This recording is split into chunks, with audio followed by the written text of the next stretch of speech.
Assalamualaikum warahmatullahi wabarakatuh. Hai anak-anak, bagaimana kabarnya? Semoga kita selalu dalam keadaan sehat walafiat. Pertemuan kali ini kita akan membahas mengenai qiraat, yaitu memahami ketentuan qiraat.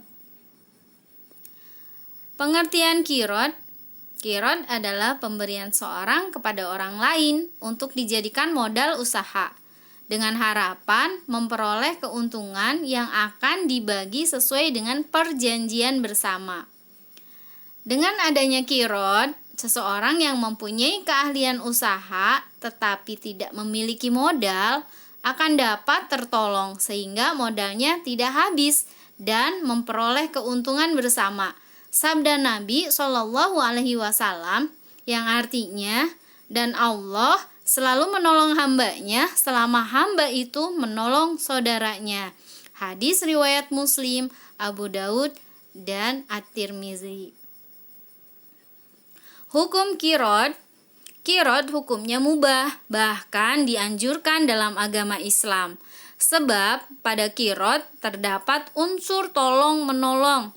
Nabi Shallallahu Alaihi Wasallam pernah mencontohkan ketika beliau diberi modal oleh Siti Khadijah untuk berdagang ke Syam. Keuntungannya dibagi bersama, sedangkan modal tetap milik pemberi modal. Rukun qiraat. Rukun qiraat terdiri dari A. Ada modal usaha, B. Ada pemberi modal, C. Ada pekerja atau pelaku usaha, D. Peluang atau jenis pekerjaan jelas, E. Pembagian keuntungan disepakati bersama, F. Ijab qabul. Syarat qiraat. A. Dewasa, sehat akal dan sama-sama rela. B. Modal harus diketahui secara jelas besarnya baik oleh pemilik modal maupun penerima modal. C. Jenis pekerjaan atau usaha penerima modal harus diketahui oleh pemberi modal. D. Besar kecilnya bagian keuntungan hendaknya dibicarakan saat mengadakan perjanjian. Larangan dalam qiraat. Bagi orang yang menjalankan qiraat ada beberapa larangan yang harus diperhatikan, yaitu A. Melanggar perjanjian atau akad qiraat, B. Menggunakan modal untuk kepentingan diri sendiri, C. Menghambur-hamburkan modal usaha, D. Menggunakan modal untuk perdagangan yang diharamkan oleh syariat Islam. Bentuk-bentuk qiraat.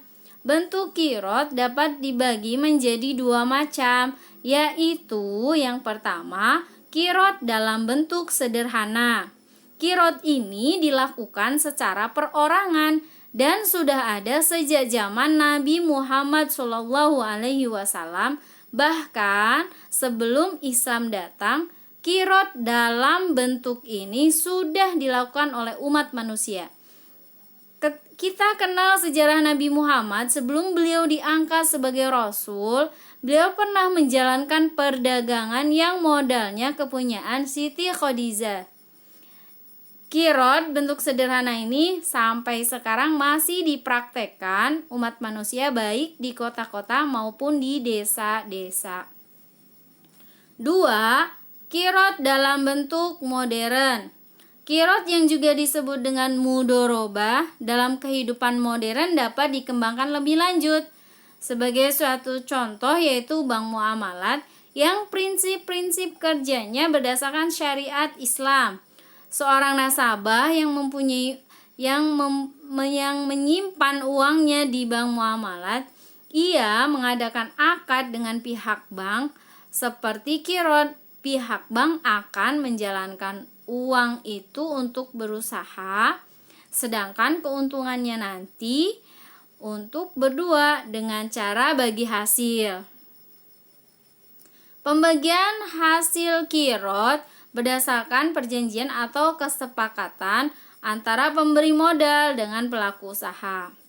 Yang kedua, dengan kirot akan terwujud pemerataan kerja dan penghasilan sehingga dapat mengurangi kerawanan sosial akibat penghasilan dan akan terjalin hubungan baik antara pihak yang mampu dan yang kurang mampu.